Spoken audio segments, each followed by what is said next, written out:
ya kan? Boleh sebut tanda kutip ya. Jadi memang saudara sekalian, musik itu satu yang harus menarik ya karena musik. Kita nggak pernah lihat beruang main suling, kita nggak pernah lihat burung nyanyi ya. Mungkin kita aja nggak ngerti, tapi kayaknya nggak ada burung itu yang nyanyi sambil kor gitu. Cuma ada di film-film kartun yang seperti itu.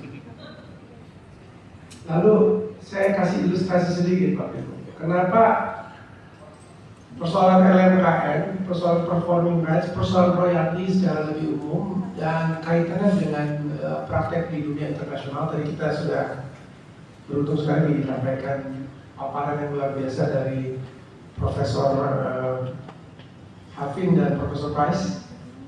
Kaitan dengan dunia internasional ini sangat penting. Nanti saya juga akan coba jelaskan dengan keterbatasan saya yang bukan profesor ini. Mungkin teman-teman yang lebih muda belum tahu bahwa tahun 1985 ada satu peristiwa besar dan ini mempengaruhi aturan royalti kita dan musiknya.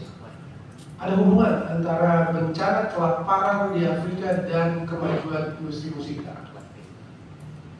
Pada tahun 84 ada bencana kelaparan di Ethiopia. Nah kan langsung lihat saya apa hubungannya gitu. Di Ethiopia ada bencana kelaparan. Sekarang Ethiopia adalah salah satu negara paling makmur di Afrika. Tapi jangan bandingkan dengan tahun 84. Urus kering mereka nggak ada makanan.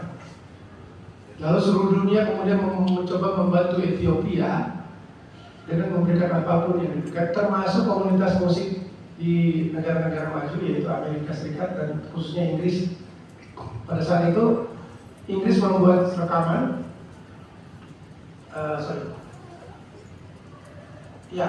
pokoknya ini Inggris dan Amerika. Ada dua grup. Inggris itu dipimpin oleh Bob Geldof, seorang sebenarnya penyanyi new wave punk begitu yang memang punya intelektualitas lebih, lalu mengajak teman-temannya untuk bantu orang Ethiopia. Di Amerika ada Michael Jackson.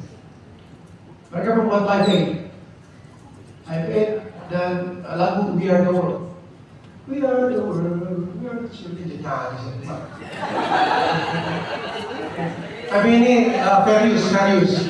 Ini serius karena ini lembaga pendidikan, jadi tidak ada.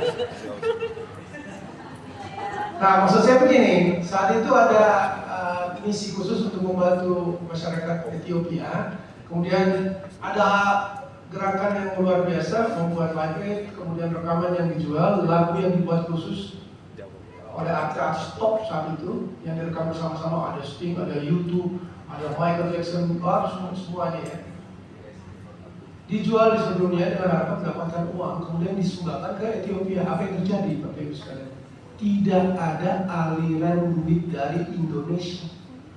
Membuat Bob Geldof marah luar biasa. Kemudian dia menghubungi industri musik Indonesia. Saya kenal beberapa dari pimpinan senior musik itu. Pak Joko dari Aquarius bertemu dengan Bob Geldof ini karena Bob Geldof itu merasa berpikir bahwa Indonesia ini kok nggak menyumbang apa-apa, kok nggak ada aliran apa-apa. Ya karena kita nggak punya royalti sistem. Tahun 84-85 ada mungkin nggak tahu, nggak ada yang namanya royalti itu. Kita ini beli kaset aja, bajakan kaset. Yang lebih tua tahu, saya SMP udah punya 250 kaset, bajakan semua. Makanya saya bisa dengerin lagu. Tahun 85 karena peristiwa itu kemudian mereka merapikan sistem dan kemudian dimulai sistem royalti.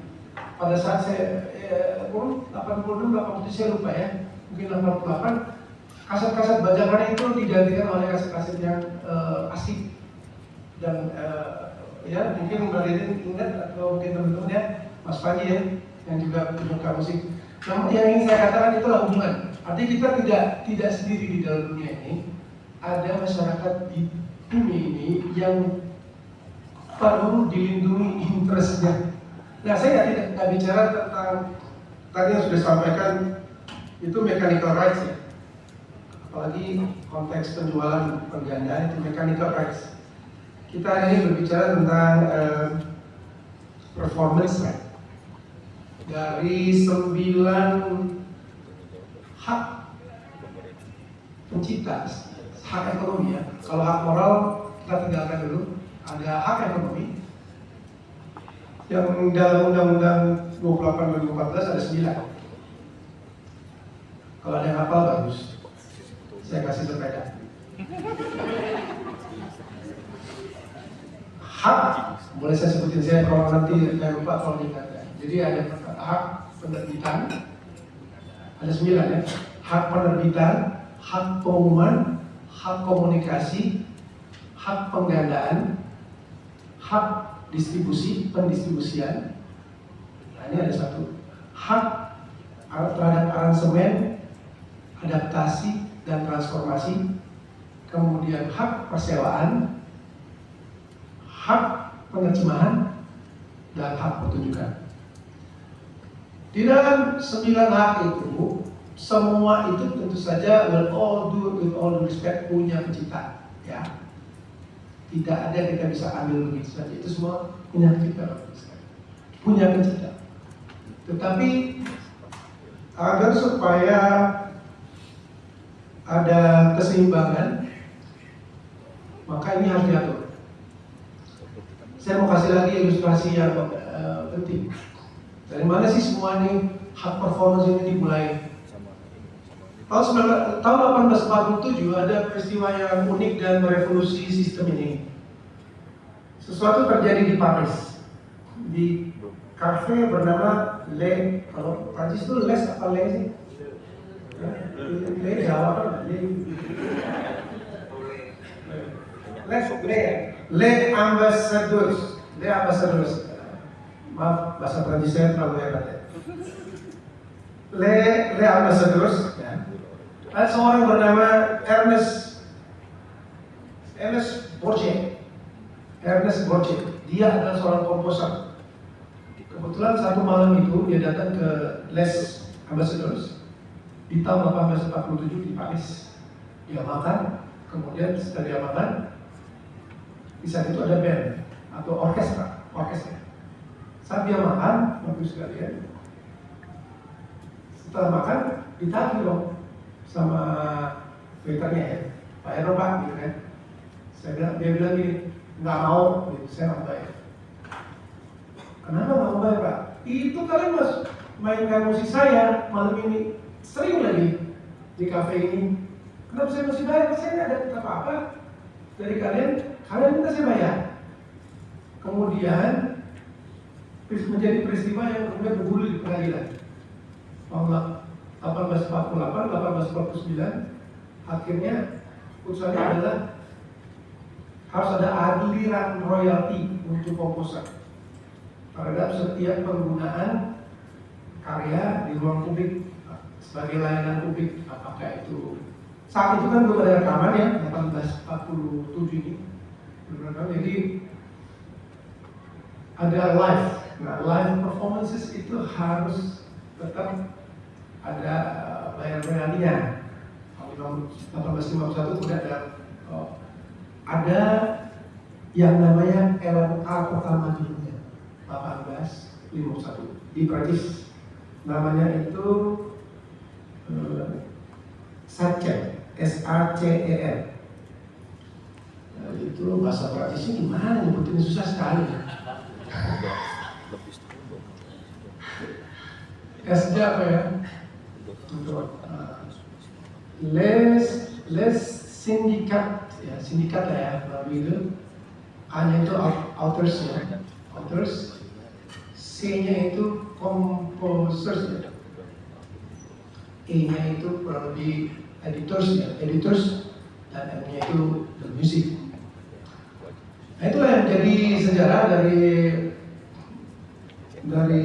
bergulirnya performing rights ini, karena ternyata perlu keseimbangan antara akses masyarakat untuk menikmati dan penting. Ini yang kita kemudian terus bicarakan, keseimbangan ini yang penting. Ini juga sebetulnya ada di dalam landasan yang paling fundamental ya, bahwa di dalam deklarasi universal hak asasi manusia kita punya hak. Pasal 27 ya, masyarakat dunia punya hak untuk menikmati budaya dan mendapat manfaat. Kalau lebih seperti itu. Tapi di ayat keduanya ada penghormatan terhadap mereka yang memang kreatif, mereka yang menciptakan. Ini semua untuk agenda budaya. Kemudian di Undang-Undang Dasar 45 juga ada kurang lebih seperti itu, bahwa masyarakat punya akses, tetap harus menghormati mereka dan memberikan insentif bagi mereka yang memang bekerja. Setiap orang punya hak untuk dilindungi jerih payahnya dan mendapatkan imbalan sesuai dalam hubungan kerja. Namun masyarakat juga harus dilindungi dari ketakutan-ketakutan, apakah boleh atau tidak melakukan sesuatu. Itu dalam undang-undang dasar kita. Baik, karena kita fokus ke performance, izinkan saya mulai dengan itu ya, dengan ini contekan saya itu. Royalti musik masih masalah nama, solusi baru.